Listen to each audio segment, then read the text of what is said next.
18 నుండి 10వ తరగతి పరీక్షలు స్టార్ట్ అవ్వబోతున్నాయి. దాంట్లో అందరూ చాలా ఉత్సుకతోటి మన టెన్షన్ తోటి ఉంటారు ఇప్పుడు. కానీ టెన్షన్గా ఉండవలసిన అవసరం లేదు. పరీక్షకు వెళ్ళే ప్రతి విద్యార్థి టెన్షన్ లేకుండా చాలా ఫ్రీగా వెళ్ళడానికి ప్రయత్నించండి.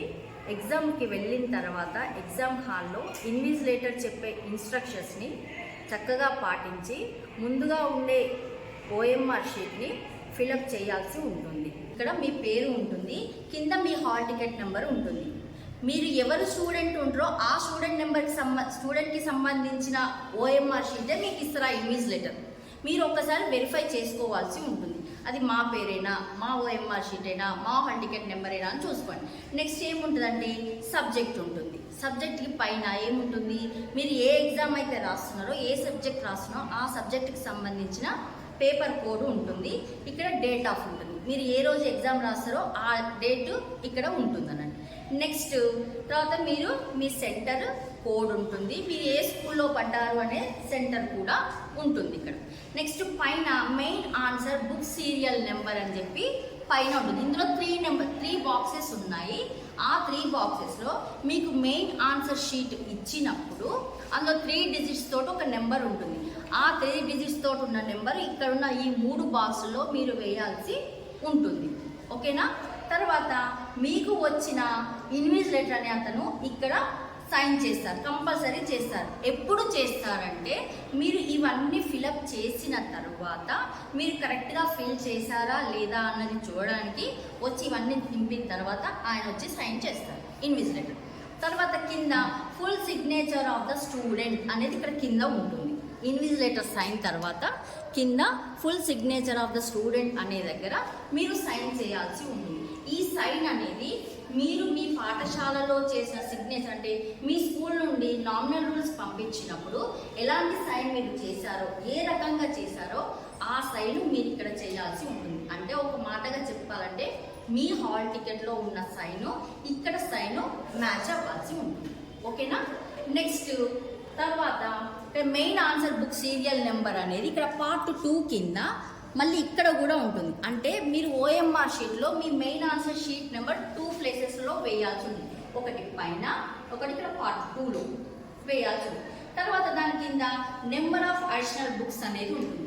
మీరు ఎగ్జామ్ రాస్తుండగా మీరు ఇచ్చిన మెయిన్ ఆన్సర్ షీట్ అయిపోతుంది. తర్వాత మీరు ఏం చేస్తారు, అడిషనల్ షీట్ తీసుకుంటారు. ఎన్ని అడిషనల్స్ తీసుకుంటారు అనేది మీకు ఒక కౌంట్ అనేది ఉంటుంది. ఆ కౌంట్లో మీరు ఏంటంటే ఫస్ట్ అడిషనల్ షీట్ అంటే 1, సెకండ్ అయితే 2 అని వేసుకోవాల్సి ఉంటుంది. నేను ఇంకొక విషయం చెప్పేది ఏంటంటే ఏ స్టూడెంట్కైనా మెయిన్ ఆన్సర్ షీట్ నుంచి మనం రాసేటప్పుడు మనం ఎక్కడైతే ఏ పేజీలో అయితే ఎగ్జామ్ స్టార్ట్ చేస్తామో అక్కడ నెంబర్ 1 అని పైన ఒక చిన్నగా ఏదో ఒక పేజీకి మూలగా 1, నెక్స్ట్ పేజీ 2, తర్వాత పేజీ 3 అని వేసుకోండి.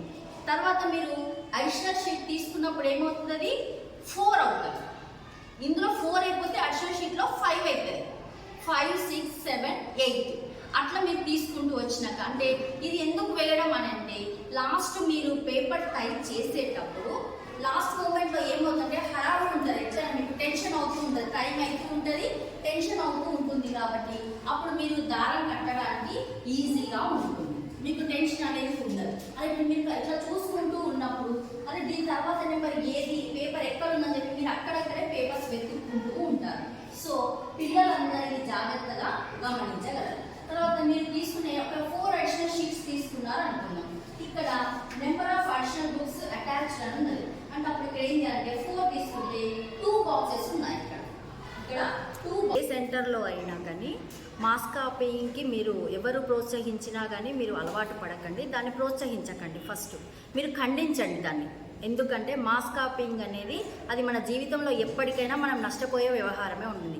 అదే మన జీవితంలో సొంతంగా కష్టపడి చదివిన వాళ్ళమైతే ఎప్పటికైనా మన పురోగతి అనేది చాలా అభివృద్ధిలో ఉంటుంది. అంతేకాకుండా మీరు ఎగ్జామ్కి వెళ్ళేటప్పుడు ఎగ్జామ్ టైంలో అయినా ఎప్పుడైనా మీరు సరి అయిన పోషకాహారాన్ని తీసుకోవాల్సి ఉంటుంది. పోషకాహారం తీసుకోకుండా నైట్ డిన్నర్ చేయకుండా చాలాసేపు చదువుకోవాలి అని చెప్పి ఆహారం తీసుకోకుండా ఉండేటట్టయితే ఎగ్జామ్ హాల్కి వెళ్ళిన తర్వాత మీకు చేతగాకుండా అవుతుంది. ఇంకొకటి డీహైడ్రేషన్ అనేది అవుతుంది.